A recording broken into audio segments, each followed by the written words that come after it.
Dopo 2 mesi e 7 gare senza vittoria, il Gioiosa torna a vedere 3 punti tutti assieme e lo fa nell'atteso derby salvezza contro la Rosmarino, che era reduce da 2 successi di fila, piegando l'Albasi per 2-0 e centrando così anche la seconda vittoria casalinga del campionato dopo quella ottenuta lo scorso 16 novembre. La formazione di Silvestri ci prova dopo 1 minuto con Franzino, ma il suo tentativo è salvato sulla linea da Ghirardi.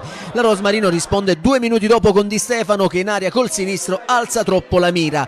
Poi è solo Gioiosa che cerca con forza il vantaggio, prima con Meduani, la cui conclusione dalla distanza si perde di poco al lato, subito dopo con Pino che dal limite chiama Sendin alla parata e infine Touré dagli sviluppi di angolo non trova l'impatto per centimetri. Al 25esimo vibranti le proteste della Gioiosa, che vorrebbe l'espulsione di Rolla per un fallo su Meduani, ma il signor Canicattì estrae solo il giallo. Insiste la squadra di Silvestri, che impegna ancora Sendin alla parata e subito dopo i biancogranata lamentano anche un possibile rigore su Meduani. Il fischietto di Agrigento dice di no.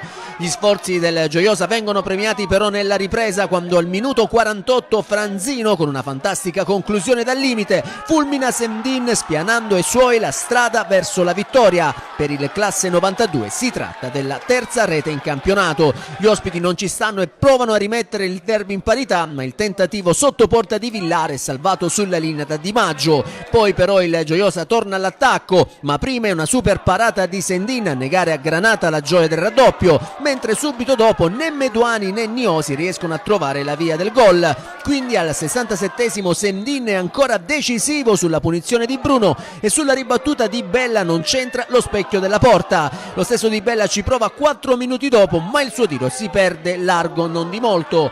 All'80esimo la Rosmarino si riaffaccia dalle parti di Paterniti con palla che non trova di poco lo specchio. Bersaglio che 3 minuti dopo centra invece il Gioiosa, quando Niosi di testa mette in rete la punizione di Rezzos, facendo così Gioiosa 2, Rosmarino 0, e per il classe 2001 si tratta della prima rete in campionato. Locali che al 93esimo avrebbero anche la palla del tris, ma Mangano spara alto sulla traversa. Il 2-0 finale consegna dunque al Gioiosa la sesta vittoria del campionato e il punto numero 27 in classifica, che consente ai Granata di portarsi per il momento a +5 sulla zona play-out, mentre la Rosmarino, che incassa la 10ª sconfitta del suo campionato, rimane ferma a 23 punti con una sola lunghezza di vantaggio sulla zona rischio.